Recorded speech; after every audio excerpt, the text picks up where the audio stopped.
This is the Horse Radio Network. A 2, a 1. This is episode 286 of the Stable Scoop Radio Show, American Horsewoman's Challenge. Please support our sponsors as they make this show possible. Sponsors this week include Southern Equine Expo, Road to the Horse, and Equisketch.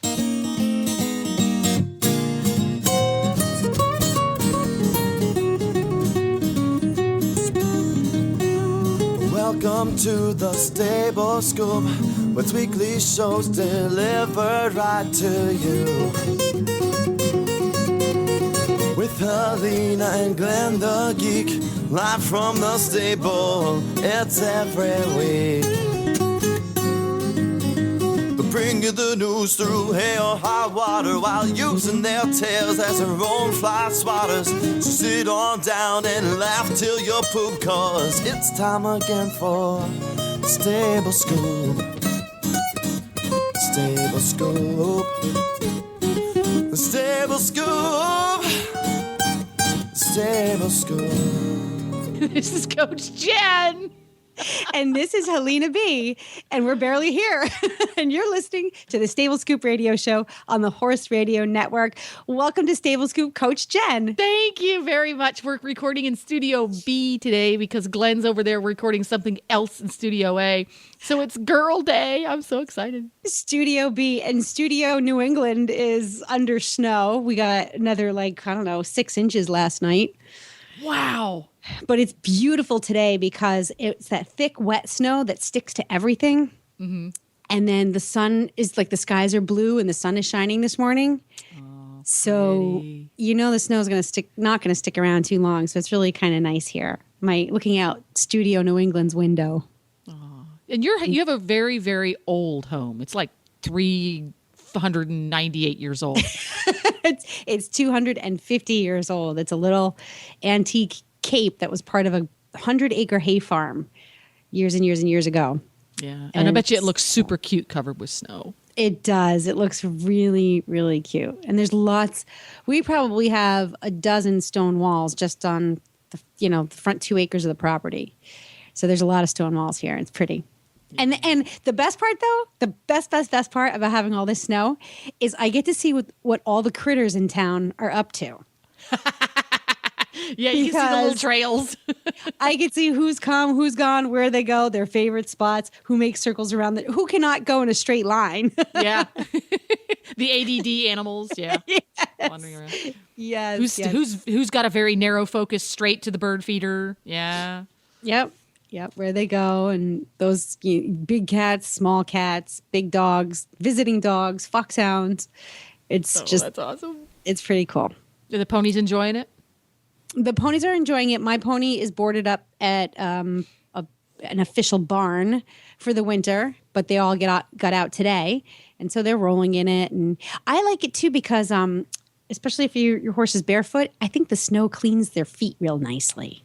Oh yeah, it's wonderful. You pull the snowballs out, and it's pristine under there. It's beautiful. It is. It is. It's almost as good as walking through the ocean. Yeah. Yeah. Remember that? Remember the ocean? Yeah. Well, no, you don't have to remember it. You live down an hour away from it. Yeah, we're 45 minutes away from the ocean. It's awesome. I haven't taken the pony there yet, though. Can you? Apparently, there are several beaches where you are allowed to ride, but it's a good 45-minute trailer ride, okay. or a little bit more. So I haven't gotten around to doing that because there's just lots of places that aren't the ocean that are cool to ride in. Yeah.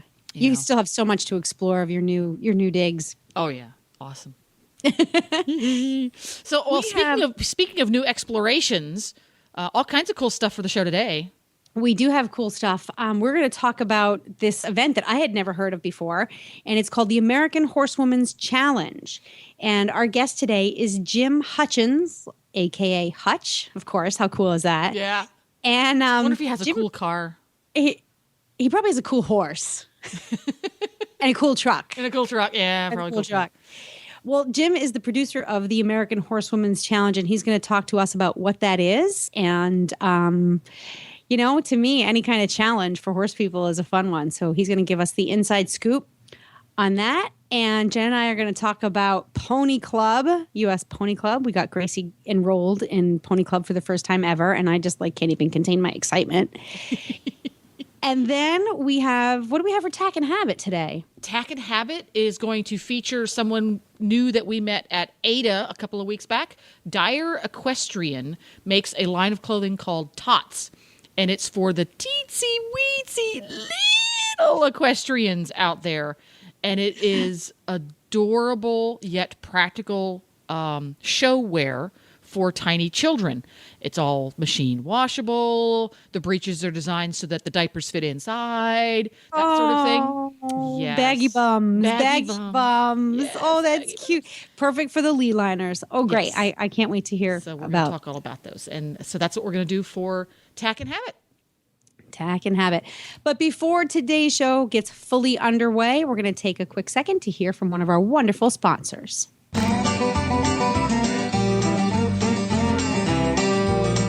If you are looking for a cure for the winter blues, then the Southern Equine Expo is the answer. Formerly the Southern Horse Bonanza, the expo will return to the Tennessee Miller Coliseum in Murfreesboro, Tennessee on February 14th through the 16th. During this event, attendees will enjoy clinics presented by nationally known horsemen, educational seminars, and hands-on demonstrations. And new to this year's expo are competitions, including a blacksmith and farrier competition and a youth ranch horse challenge.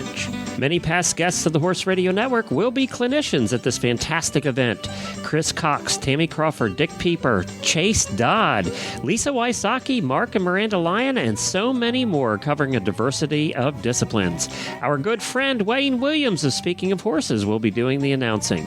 Plus, it is one of the most affordable expos in the country at only $9 for adults for advanced tickets. Oh, did I mention the shopping? There is lots of it, and who doesn't need a shopping fix in the middle of February? If you live anywhere near Tennessee, plan a trip to Murfreesboro for the Southern Equine Expo, presented by Tartar Farm and Ranch Equipment. That's February 14th through the 16th. Visit them online for all the details at southern-equineexpo.com.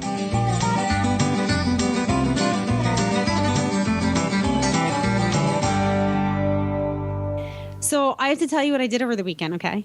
Okay, tell me. Okay. So since pretty much the day I found out I was pregnant, I was like, my kid's going to do Pony Club. She just turned 11. It literally It's been a took me long that long wait. Oh my God. to get it going. So where we lived up on the North Shore of Boston was great. They had pony clubs there, but Grace wasn't quite ready yet to actually participate. It was just logistically we couldn't get it done. So then we moved to this, rural part of New England now, and we're really far from just about everything. And most of the barns around here are hunter jumpers, hunter jumpers equitation. And so I'm like, all right, well, I don't know if the nearest pony club is like an hour and a half away on Cape Cod, and that's really not. We really can't do that. We have a horse, but we don't have a truck and trailer. So what are we going to do? And I finally found a pony club center that's 35 miles away. Wow, that's good. still a little drive. Yeah. It's still a drive, but that's all right. We can do it. And we had our first, it wasn't exactly a rally. They called it the Winterfest. So it's the southeastern New England region of the, I guess, chapter of the UFPC. And I went to this Winterfest, and we brought Gracie and a friend, and they had like the kids do all kinds of fun stuff, like in the gym. It was held at an elementary school. And in the gym, they split it up into two sections. One was activity centers where they could learn about tack and conformation and bits and stuff like that. And then the other was where they did tests on foot. So the kids got to do dressage tests and a cross-country course all on foot. Cool. They had a blast. The best part about it is that they separate the children from the parents. Yes. Now, were you separate, or were you allowed to watch, or did they sequester you in the gymnasium? Or We were separate because they had things for parents to do. They had a lot of informational sessions about, what to do as a parent, what you can do as a volunteer, how Pony Club is structured, what the benefits are. They also introduced a lot of the people, the volunteer. It's a very structured organization, which you know. Jennifer is a Pony Club graduate, an HA Pony Club graduate, so you get it. Yes. It's almost paramilitary in nature. Oh, which is funny because I actually used the word militant after my first parents' information session. So there's it's very highly organized, but it's all volunteer, which really creates a lot of respect from me for them. So the parents, we get to sit in a classroom for an hour and a half learning about how Pony Club works. Did you have to sit in the kindergartners' chairs? I did. I did. But I'm such a geek. I was so into it before I knew it, the hour and a half was up. Yeah. And the kids were off, at the other end of the elementary school, and the parents were doing stuff. There was a horse management volunteer program, which is basically like, let the kids do their thing. But, the barns and the trucks and the trailers and the rallies and all that stuff still needs to be managed, usually by a grown-up. So it was really helpful. The horse management people, the people who volunteer for horse management, for those who are unfamiliar with Pony Club, you are the horse management people are sort of the let's all be safe and take good care of our ponies police. Yes. You are not participating. You are not physically helping. You're not going to pick up anybody's water bucket, but you are there to say to any given pony clubber, excuse me, young man or young lady, but this bucket here is set in a fashion that your pony is likely to put his foot through the handle and get hurt. Can you please move that right now? And the score of the team of said pony clubber who put that bucket there in the first place will reflect the fact that, like, oops, shouldn't have done that. And that's what horse management folks do. It's a very powerful and highly responsible position. It's a very powerful organization in that I can see now that I really have, I'm starting to get the inside scoop on what happens. I can see how it can not just change lives, but it can help mold lives. This is horsemanship, but it's creating good citizens. Yes, it is. It's a very good character building and responsibility rewarding organization. Yes. Yeah, and there's no, unlike some of the other disciplines, specifically some of the show disciplines where parents are all along the rail, and there's a great deal of codependency between the rider, the competitor, and their coaches and their parents. This is the opposite. There's a great deal of independence that's encouraged. Yes. And so the kids are very, even with this just little running around in the gymnasium, you just see them, their shoulders are back, their chins are up, and they walk with a determined step in ways that, you didn't see when they first walked into the event. Right. And until you get to the uppermost levels, competitions, practices, learning experiences are very team oriented. Yes. You have several young pony club persons, sometimes all in the same skill set. Sometimes it's graduated where you have more experienced and less experienced kids together. Yep. Working together as a team and scored as a team, even though each team member might have their own separate responsibilities within that team. It's very much a team thing, and that develops a different skill set altogether. It really does, and it was palpable. That team environment was palpable when we walked into the cafeteria, which was the welcoming area for this event. Each child is, I don't want to say judged, but is awarded points based on how well they perform as individuals, but those points contribute to the overall performance of the team they're on. There were some older girls in Grace's group, so there's like maybe 4, 5, 11-year-olds, 8, 9, 10, 11-year-olds, and then there were some 12 and 13-year-olds. Some kids are at the D level. Some kids are, they're D1s. There's unrated. Like you said, they're graduated. But the girls who are more experienced automatically gravitated toward the newer girls. And there was no awkwardness. It was just an instant, hey, we're part of a team. Hi, how are you? Mm-hmm. What do you got going on? Let me show you this. And so there was no hesitation in communicating. Yeah. Questions were asked freely. Information was shared. It was a very warm environment. And it's really fun because as those teams are formed for practicing, for just learning, for competition, they very much encourage each team to develop its own personality. They get team colors. They give themselves a team name. They decorate their cars, their people, their ponies. It's just crazy. Yeah. It is not restrictive from that creative point of view. So that as far as the responsibility and the care of the animals, that is very, very restrictive in that you will follow the rules. The ponies will be taken care of in such and such a way. There are parameters on how you behave. You know, you're not going to find anybody walking around the barn cussing under their breath at their teammate. Right. But they allow that creative outlet. They really encourage it. You'll see the kids showing up at rallies and practice sessions with sparkles in their hair and wrapped up in polo wraps that are blue flowered.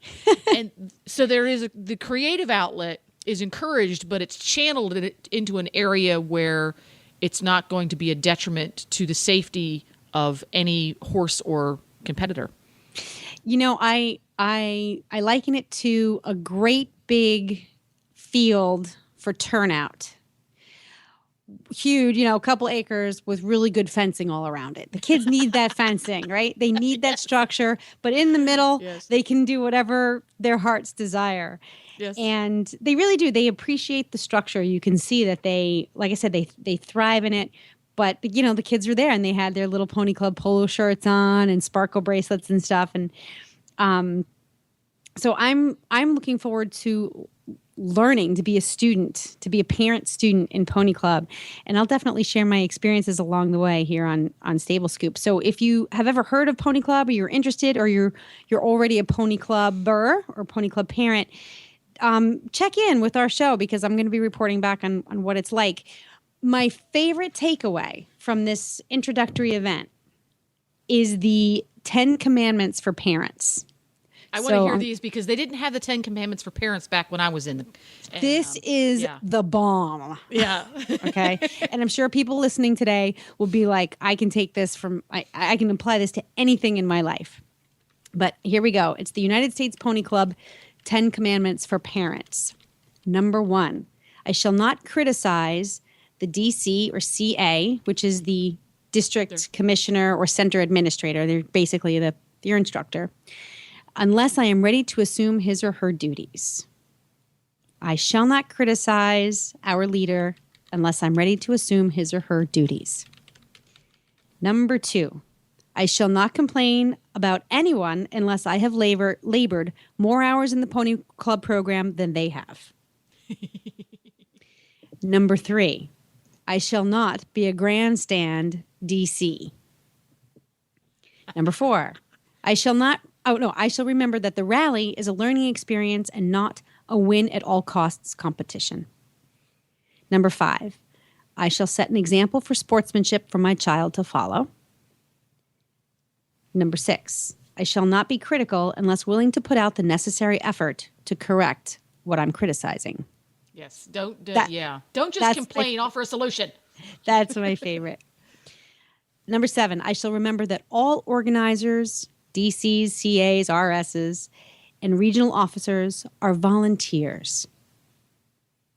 Number 8, I shall remember that all officers and other volunteer personnel must earn a living and cannot work on Pony Club full time. Yeah. No matter how much they may want to, because it can become all consuming. Number 9, I shall offer my services for work whenever possible and will follow through with the job I volunteered for. Fair enough. Make a commitment, follow through. Number 10, I shall encourage my child to follow the Pony Club pledge and mission statement. So here's their mission, and we'll wrap with this. The United States Pony Club develops character, leadership, confidence, and a sense of community in youth through a program that teaches the care of horses and ponies, riding, and mounted sports. I'm so excited. The only problem is I have to go out and buy new Pony Club manuals because mine are so old, they're outdated. A new edition has been printed since I had mine. So I know. And I am so bummed because I have, in all the moves we've made over the years, I've lost my original ones. Yeah, because I still had the ones that were written and published in the UK. Yeah, I have one Yeah. from the UK. Yeah, the old ones with all the words that don't apply here in America. Yeah. Well, the one of the things they said is so much has changed since the original editions. Like, just like there's no denim allowed anymore at rallies.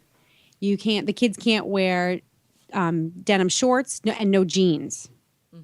They want them, like, especially at the jog for the eventing rallies. They want them in either khakis or breeches and boots or jods and paddocks. And that's a function of the fashion industry.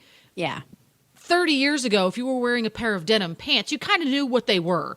Now, a pair of denim pants there's a very, very wide range of what denim pants can be. Yes, this is true. This is true. Which, and I give them credit. They held out for a really, really, really long time before they make changes. They gave some flexibility to what you had to wear, but there are other rule changes. But there are other rules that have gotten more flexible. For example, when I was in Pony Club, you know what duck boots are? Those rubber boots that you buy from LL Bean. You were not allowed to wear duck boots. They had to be leather boots.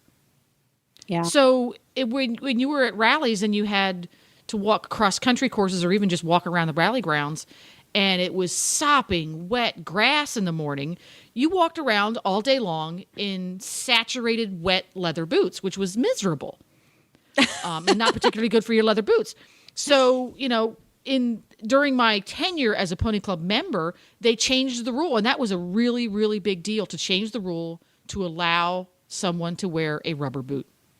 Yeah. That was a big deal because at the time, it's like, oh, you can't wear a rubber duck boot because it doesn't have the same tensile strength as leather to protect your feet. And it was a big deal. Yeah.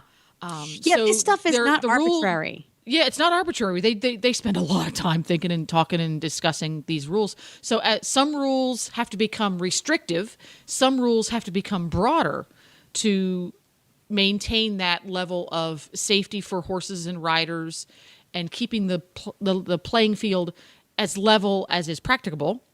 And now that we've done this 15-and-a-half-minute advertisement for the United States Pony Clubs, I know. They even have stuff for Western riders in Pony Clubs. So all of our Western listeners out there, they're not leaving you out. Yes, they do. They do. This is all very exciting. So I'll report in whenever we have rallies and practices and stuff like that. Our first rally is on March 1st, and it's a quiz rally. Oh, you're doing quiz. Oh, yes. they're the most stressed out pony clubbers when you go to the national competitions. The kids that are popping the Pepto-Bismol and looking the most stressed are the quiz kids. They are the nerds of Pony Club, and they're so stressed. Oh, bless their hearts. It's like a great big spelling bee. Yes, it's incredibly hard. I can't. Nowadays, it's been so long since I did this stuff. I probably could not win at the lowest D1 level. I'd be chucked in the first round.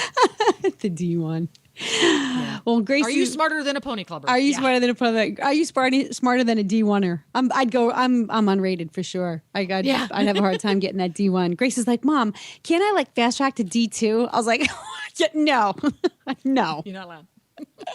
That's so cool. I'm looking forward to hearing about all your adventures with Grace and the other pony clubbers.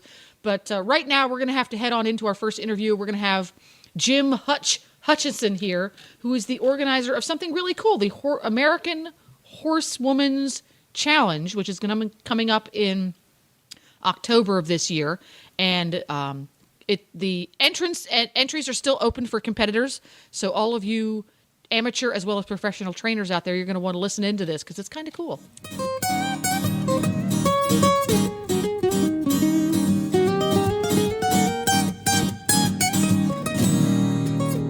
Welcome, Hutch, to the Stable Scoop Radio Show. We are so happy to have you and to learn about the American Horsewoman's Challenge. Hey, it's my pleasure. So I had never heard of the American Horsewoman's Challenge, but that I sometimes tend to live under a rock. That doesn't mean a whole lot. What is this? Where did it come from? What's it all about? Well, it's brand new. It originally came out of a conversation that I had with a good friend of mine. We were talking about the different competitions that were out there, and he said, well, I'd really like to see what somebody can do with a horse in 12 months, rather than, a few days or whatever. And So I said, well, I'll take it as a homework assignment. And then I woke up at 3 o'clock in the morning and couldn't fall back to sleep. And I came up with this crazy idea. And the whole concept is that I really wanted to honor the horsewomen of the, of the horse world. 85% of women are horse owners. And there's 2 million horse owners out there in the United States. And they just kind of, the women trainers just don't really get their due. And so... And there are a lot of them out there, yeah. Yeah. I mean, people say to me, really? Can you find that many competitors? And I said, there's the rub. Name me 5 guys, national trainers or clinicians that and name me 5 guys. You could do that very simply. Name me 5 women, and you're going to have a real tough time. And, I know that there's plenty of women out there, hundreds of thousands of them, that are training our horses, and they need to be recognized and honored. All right. So the challenge is it actually, well, you're looking for training. It's a training competition in the areas of liberty, cowboy dressage, and then ranch and trail versatility. Let's start with cowboy dressage. What is that? Cowboy dressage is a fairly new competition. It's very similar to Western dressage as well, but it's more designed for the stock horse or the Western horse. Now, for our competition, it doesn't matter whether the horse is, a great big Hanoverian or a donkey, as long as it's an equid. We want to be able to see what people can do with a higher level of equitation and connection with the horse. And the reason for the 3 different areas of competition is that most of the horses that are out in the horse world right now are owned by people who want to enjoy their horse. They're not necessarily interested in competing. And so those people want a well-rounded horse because, we all want to go out and we want to do a little trail riding. We want to get our horse to have a better carriage. And we also like the idea of building that connection through liberty. And so that's why the 3 different areas, because what we're looking for is the best all-around female trainers in the United States. So for folks who might not be familiar with Liberty, other than watching perhaps a Liberty act at an entertainment venue, explain what you're looking for in the Liberty part of this competition.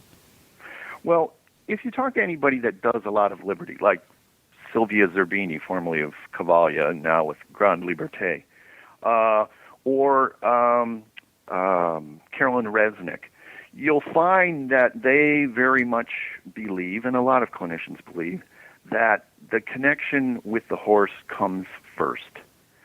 It's not necessarily about just teaching the horse a trick. It's having a true connection with the horse and a willingness for the horse.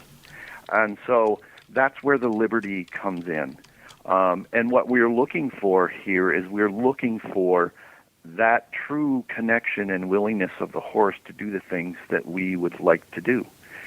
You'll find that there's quite a few programs around the country where the use of liberty is critical. And many top clinicians believe that just like the mare and her foal, where the foal will follow and do the things that its mom is asking them to do, will do it very willingly. And we can build that same connection with our horse. So it's a really fancy word, more of a kind of a touchy-feely way of saying good ground manners. Touchy-feely, yes. Well, when you think about it, those are the horse's ground manners, the way he behaves with the human when the human is not on his back. Yeah. Right. Well, liberty goes much, much further than just good ground manners, but it's it is key. I mean, if we think about it, how much time do we spend with our horse on the ground and on its back? Probably 85% or more on the ground.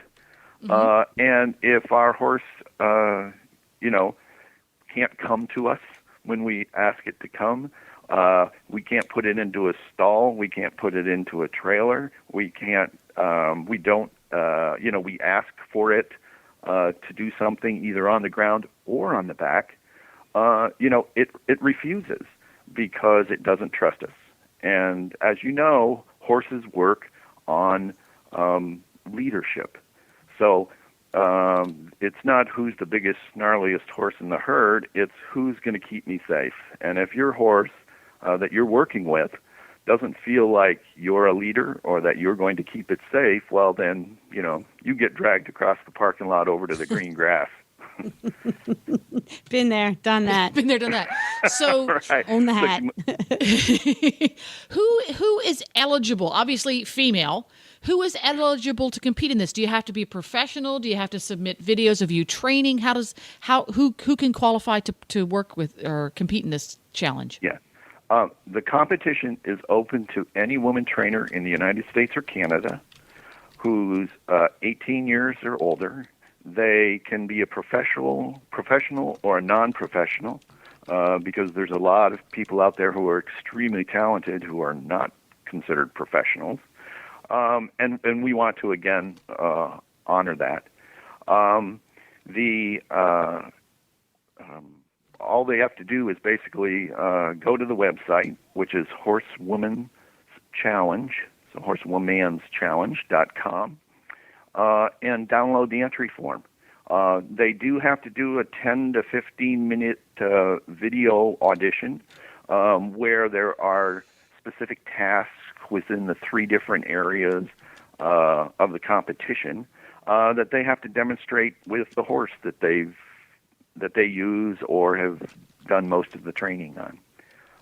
Then they go ahead and they submit those videos, and then I've got a group of judges all over the country who evaluate those, and then we pick the top 50 to be invited to the competition. Oh, wow. Okay.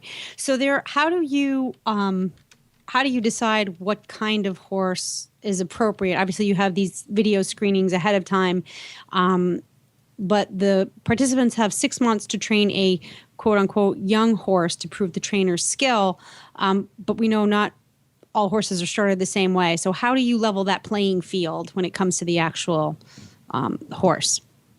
Well, I mean, that's the choice of the competitor.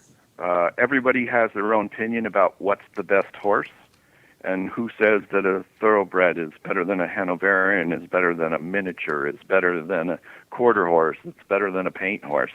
The whole horse world is full of opinions, and so we wanted to make sure that this is as open as possible, because we know that it's the relationship with the horse is not purely about its breed, but it's about its relationship between the trainer and the horse itself. So how would you define young when you say it's for a young horse? Basically, it's a green broke horse, so the horse should already be started. It shouldn't have more than 10 rides, and it needs to be between 3 and 6 years old at the final competition date in October. Between 3 and 6 those are years pretty old. wide parameters. Oh, yeah. Yeah. I mean, it's, some people ask me, well, are we going to pick from a particular horse or from a particular breeder or whatever? And it's no.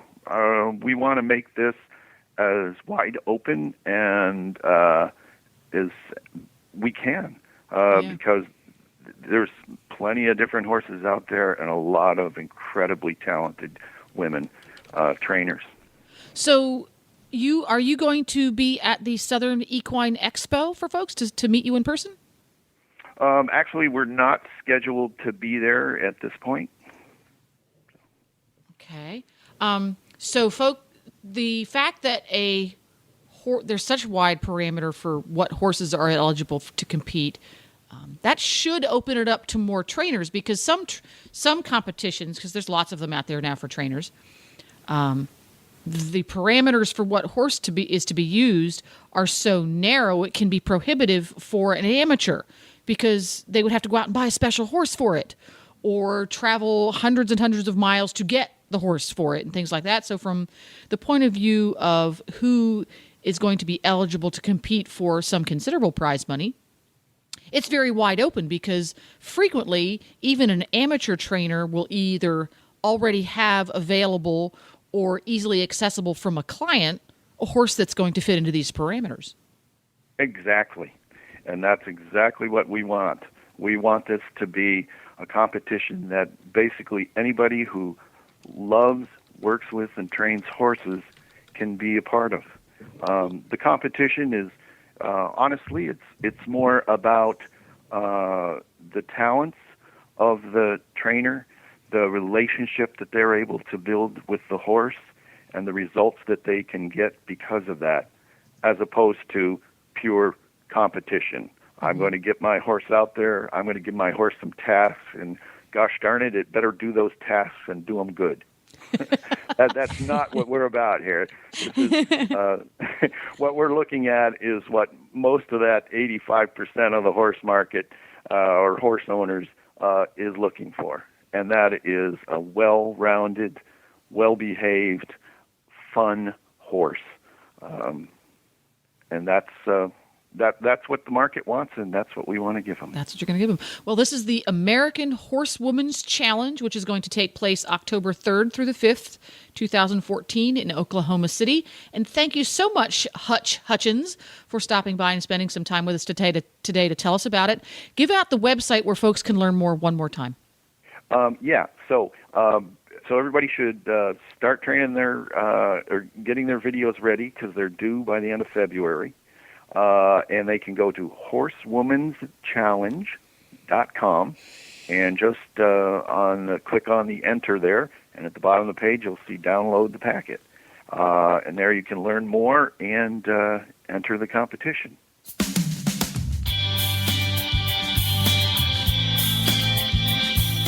Glenn the Geek here. The life of horse person is hard enough, and we all hate doing the required paperwork, and unfortunately many of us never get around to it, and it just piles up on our desk. That is about to change thanks to the EquiSketch Records app for your iPhone or iPad. My wife and I use it to track our horses, and we absolutely love this thing.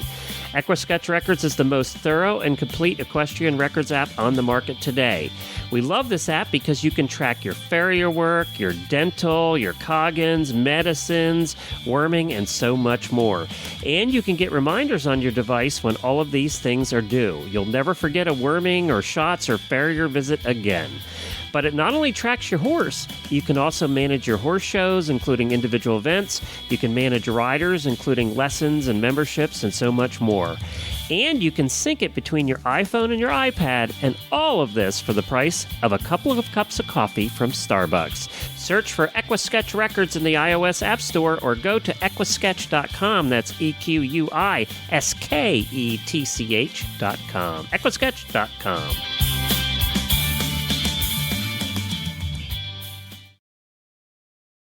And now on to one of my favorite parts of this show, our Tack and Habits segment. This Tack and Habits segment is sponsored by The Road to the Horse.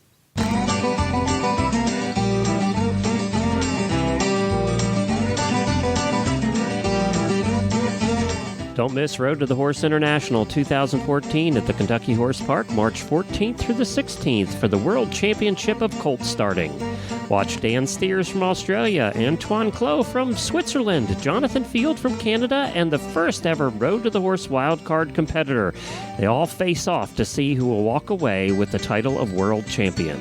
Watch, learn, and be inspired to reach a higher level of horsemanship at Road to the Horse.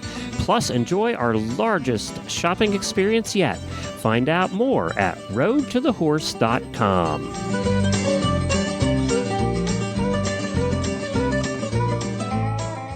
Hi, Glenn with you, and I am with Coach Jen. And Hi-ho. we are at We're the... Ada. Yeah, we're at ADA. We're at the American Equestrian Trade Association, checking out all the new products that we can find coming to market over the next few months that you'll start to see in your tack shops everywhere. And we can't ignore the children. Well, we can. We can. Jennifer and I have chose to do that actually for about 50 years. But we do have to include the children because we have a lot of listeners that have kids. And we have found a company called Dyer Equestrian that has the cutest children's clothing. And We're talking have little children. children's clothing. And we have Leanne here with us who's going to tell us all about it. Hi, Leanne. Hi, how are you? Good.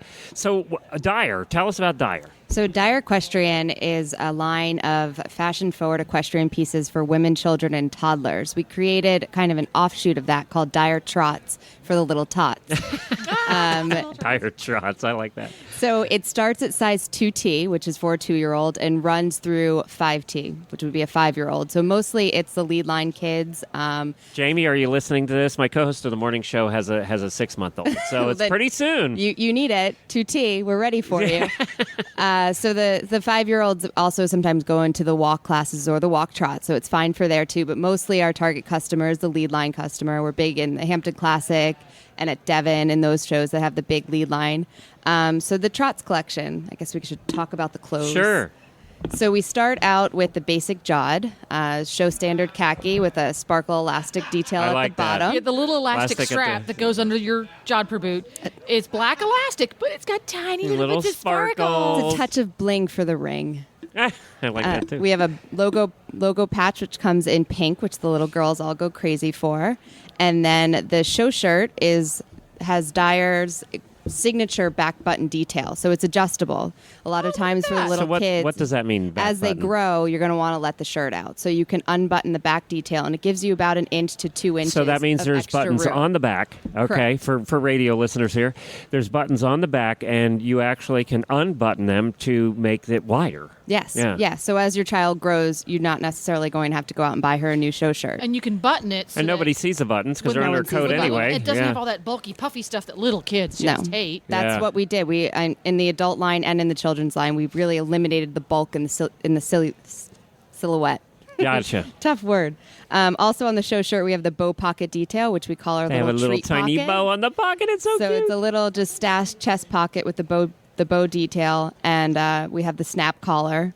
Very easy. So that you can't lose the collar. There's no losing the top collar. The kids won't complain. It's just a little 2-snap collar. Done easy. Logo on the sleeve as I well. like the little logo too. It's our little seahorses Yes. with crop and a horseshoe. So cute little logo. Now, the collar can be embroidered? Collar can be fully embroidered. Yes, it's just a little extra ledge, so you can do whatever embroidery custom. Because that's you what want. everybody wants. They want Exactly. their something on there. That's why we left it plain like that, and we offer gold or silver snaps. Oh, Oh, this really? is a really Okay. nice material. It's yeah, not, it's a stretch cotton machine. Yeah. The whole line and collection is machine washable, which makes Oh, parents that's really terrific. happy. Yeah. and it's stretchy, so the little kids won't feel. They don't like tight, crinkly stuff. No, there's no itchiness here. There you go. Very, itchiness. very soft, machine washable cotton with a hint of stretch spandex. cool. And then to finish it off, we have our signature jacket, the Trots show jacket, we call it. It has gold heart-shaped buttons down the center front and on the sleeves. And the new collection for 2014 offers a bow pocket. Bow pockets And- are cute. There's little blue bows blue right bow tie. They there. look like a little bow tie At on the it. Yes, pocket. exactly. It's And it's just an actual pocket It's an you can put actual little things in. usable pocket, again, for the treats. The ponies need their treats. And it's made with the Scholler equestrian prestige fabric. So it's a very stretchy, high This one quality has fabric. a pink collar. And a pink ultra suede collar. It's offered in pink, purple, and blue.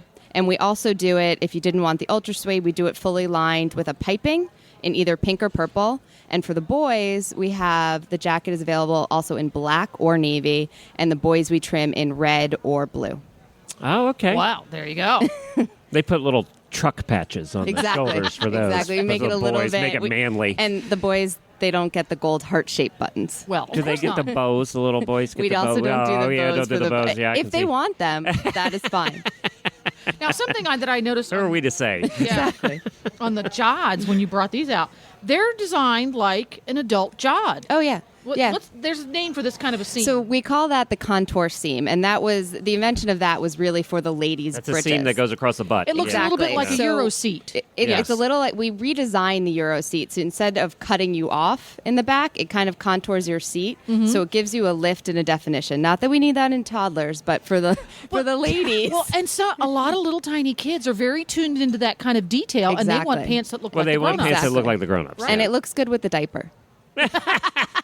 Do you have kids? No. I have friends with kids. They're fuller cut through the seat. Yes, right. yes. So there's a lot of room. And again, it's the Scholler fabric. So it's a very stretchy, high quality fabric that's going to stretch and move with the kids. And it's got the faux fly Faux fly, pull on, easy, pull on, pull off tight. Important also. that looks like a jog. Exactly, It doesn't look like exactly. tights, and it's a nice quality material. Yeah. Do you have stain proof on it? Because there are kids. We after have all. stain proof the nano and the whites. Okay. No, we didn't do it in the khaki. But So it comes in more than one color. oh yeah, white, navy, black, and khaki. And Wow. the black and the navy we've actually done more as a hacking pant or a practice pant. So we trim that down the side of the leg in pink or purple. And the white, you use ballistic stain proof because Exactly. This is high technology. yes. That's fun. Now, the pockets are functional? Fully functional welt pockets. Cute, Yep. cute, cute. We got to have a lot of, the binky mints can go in and there. the binkies. Yep. Yeah, we have a photo from one of the lead line classes, and it's a little girl riding her pony with the binky in her mouth, full on Dyer Trots outfit. It's the most adorable thing you'll ever see. I did see that picture. It is very so cute. cute. It is very cute. And we complete the look with show bows too, which I don't have here, but Very nice. This is a very neat collection. Is there some place that people can see it online? so it's available online at DyerEquestrian.com. That's DYER. We named Dyer after our first horses, Dylan and Ernie. So that was the Oh, really? inspiration Very for our clever, name. yeah. My partner Erin, we came up with this idea after growing up riding together our whole lives. So And you were hunter jumper riders? Hunter Jumper Riders. Company was born out of love of horses and just as a way for us to get back to the saddle because we both moved to New York City to kind of pursue careers. I became a lawyer. She became a designer. And we missed horses and we missed riding. I got to talk a little bit about this because this is fun. When you come to Ada, you meet some interesting, diverse people. We have a booth right down the row here where she is a pediatric oncologist. Oh, wow. And developed a product. And here you are, a lawyer out of New York City developing products for the horse world. You do realize there's no money in the horse world, right? That's why you're a lawyer. Yeah, that's why you're a lawyer. That's why I'm a lawyer. Just You're not saying. quitting your day job. No, I'm not quitting my day job. Okay, good. And we've saved a lot of costs doing all the legal work and, Do it all and yourself. all the business plans, all of the development, and then she does all the designing and all Oh, of good. that. Okay. All right. We're You got taking it covered. care of. Yeah, That's awesome. we do it all. We're full service at Dyer. Do you have a practice also in Florida? Do you have your license in Florida? I do. Oh, good, because it's too cold up here. Right Oh, now. Yeah. every day I say to my husband, we are getting out of here. I am done. I've been in New York City for 10 years, and that And is, New York City's been getting hit hard this year. you have no idea. I drove in snow yesterday for the first time, and I can't see out of my windshield. Wow. Well, thank you. Website again? Dyer Equestrian, DYER equestrian.com. Thank you, Leanne. Thank you so much.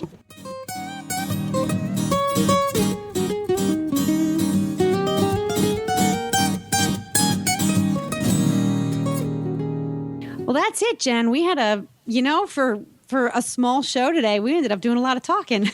Yeah, That happened. We can blow an hour and not get past what we did when we did morning barn chores.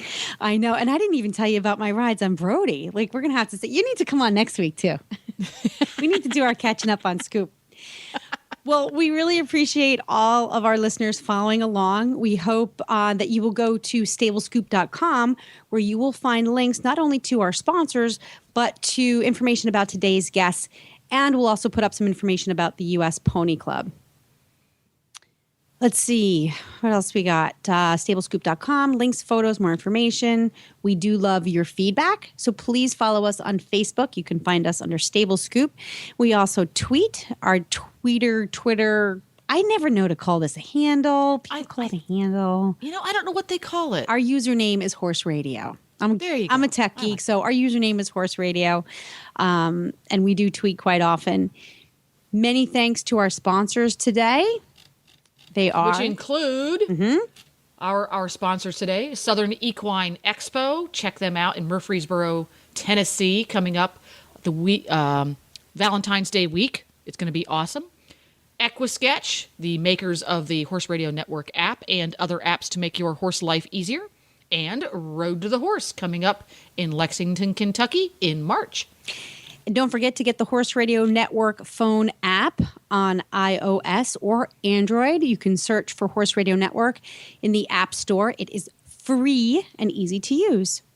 Woohoo! Be sure to visit all the great shows on the Horse Radio Network at horseradionetwork.com. And of course, we will be back next Friday with another episode of Stable Scoop. Until then, happy scooping. Happy scooping!